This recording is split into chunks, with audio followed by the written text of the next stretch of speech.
Good, good. How are you doing? Watch the cable. Before you go? Yeah. Let's do him now before he goes in. How are you? I'm good. I know David Lerner because we have mutual friends. Okay. Yeah, You Kiko's. I know remember? Kiko. Kiko's down in.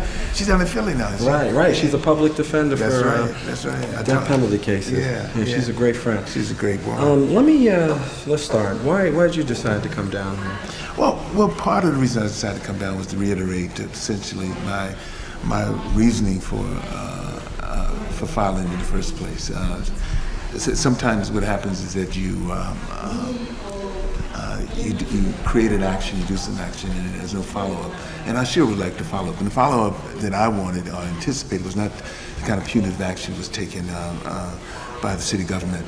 The follow-up that I desired was the follow-up that's happening right now, kind of community dialogue and people talking about the issues. You know, Danny, you know this is not nothing new, right? Black men being denied cabs because of their race. Why did you do it this year? What made you just get so fed up that you decide, you know what, I got to file a complaint? Well, part of the reason was it was just so humiliating at that particular point in time. It's so embarrassing. I just got tired of it, and I think what happens is that there's no particular reason why now and not then, you know, and perhaps that's irrelevant in terms of if there's some dialogue or some constructive engagement that comes out of this, then it's irrelevant then, you know. But I did it now, and I think it's really out of my hands. I did it, and I want to see people move forward. I came down to this particular event because of its importance, I thought, and I want to see people move past this at this particular point in time. And that is my. It's now in the hands of those who move forward on it. You know, it's in the hands of community people, it's in the hands of association, cab associations, hands of so many people now who want to take the next step to it. Because people need sometimes a framework to take a step, to make a step, and perhaps this gives people the framework to take that step. And that's all I intended. Okay, so this is the kind of thing that you'll be dealing with for a long time.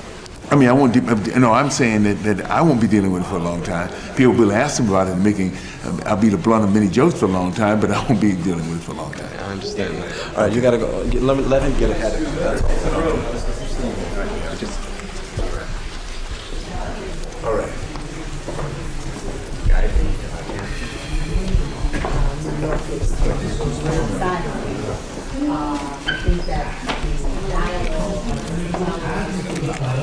Also subject to consistent and constant racism in this industry.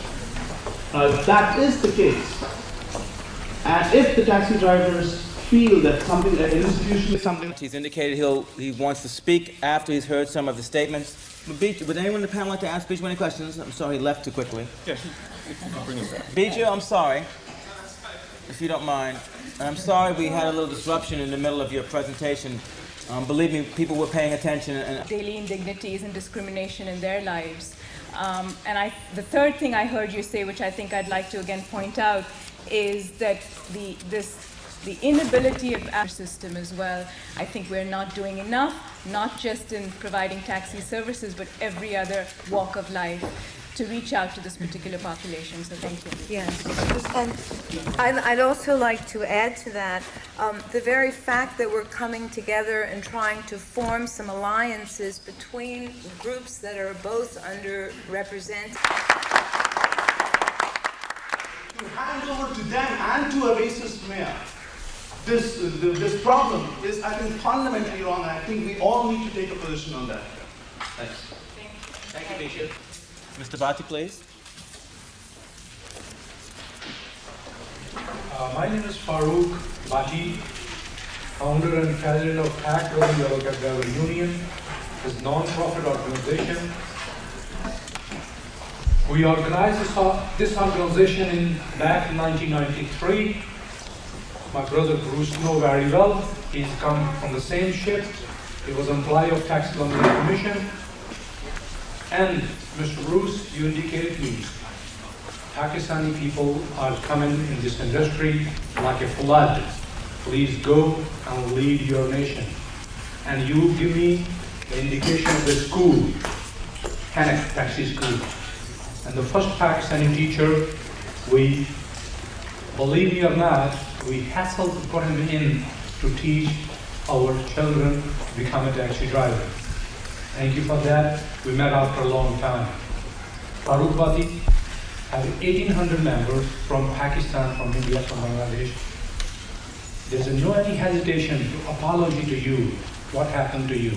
Bottom of our heart, accept our apology and sorry what happened to you, and no any human on the face of earth have to be faced what we are facing today in city of New York. Diversity training is a finish in few words. You cannot refuse any human to serve when you have to be committed to a public service. Taxi driver is a public service too. We take our license with 80-hour education, which is a fool. I'm going to open the eyes of people of New York of what people of New York who run this city, the government is following the people of New York from decade to decade. In 1937, when the city we make a transport system and tax industry, they bring with a certificate called medallion, $10. And today medallion is $250,000. I need to become a businessman. I need $500,000 to buy 2 medallion and make one corporation to become a businessman, a transporter. Just open your eyes. What is the need to I pay $250,000 or $500,000 to only operate 1 or 2 taxis in the city of New York? The whole system is in the gun in the hand of crooks, corrupt, and manipulator. 200, 300, 400, 500, 700 medallions is owned by each individual in the city of New York. And he is running his empire with the force, with the labor who come from poor countries. I hate to call them from third world countries. No, there is no first world, there is no second world, there is no third world. They come from poor countries. And these bloodsuckers, they become so powerful in this city, nobody can talk to them. How many brokers sitting in this office? How many medallion owners sitting in this office? Where is the taxi limousine commission in this room? Where is the mayor office people in this room? Who is becoming a hero of this issue? We solve the matter. You don't serve. My soldier, my police officer have a gun and badge in the hand, and he will kill your living. Now this issue is very serious. We have to be addressed with the proper manner. How Mr. Danny Glover approached to us and come in our office. The education is the main key to civilize the society and human life, which is way far beyond a yellow cab driver have. In many countries in the world, education is very important for taxi driver. As example, in England, London, you need 3 years to become a taxi driver. Why? Because they give a professional. They give a profession in the hand, go make your respectable living.